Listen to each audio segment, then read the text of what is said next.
kepada saya bertajuknya begini.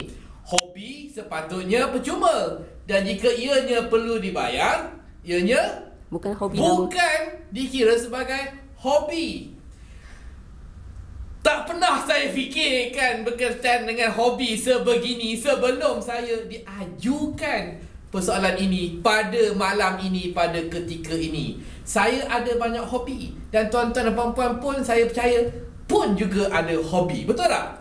Ya, kita masing-masing ada hobi. Gunanya hobi adalah untuk kita mengisi masa terluang kita. Saya ingat lagi pada semasa saya di sekolah dahulu, kebanyakan daripada rakan-rakan saya apabila ditanyakan berkaitan dengan hobi kerana perlu mengisi borang dan sebagainya, jawapannya adalah tidur.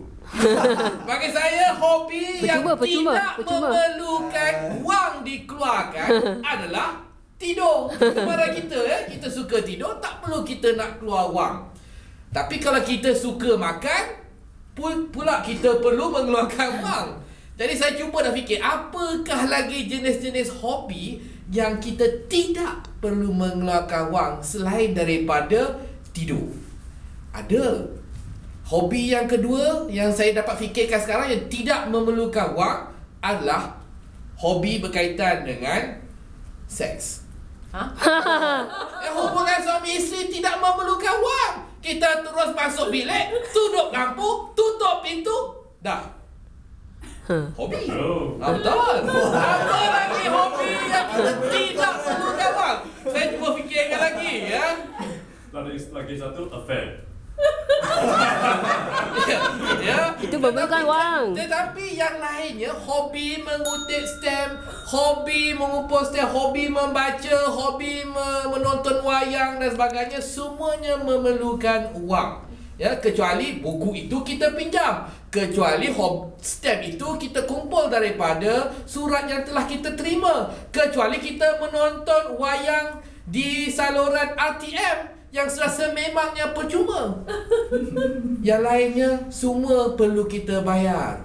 Jadi saya kira tarif hobi ataupun bukannya hobi bukan bergantung sama ada kita perlu membayar ataupun kita tidak perlu membayar. Kerana hobi merupakan satu aktiviti, satu kegiatan yang kita lakukan untuk mengisi waktu kita yang terluang. Sama ada hobi itu mendatangkan faedah ataupun tidak, itu perkara kedua. Yang penting ia mengisi masa terluang kita. Jadi saya rasa tuan-tuan dan puan-puan akan setuju dengan takrif saya bahawa hobi adalah satu aktiviti yang kita lakukan untuk mengisi masa yang terluang. Ia tidak berkaitan sama ada kita menggunakan wang atau tidak menggunakan wang untuk tujuan tersebut. Sekian, terima kasih.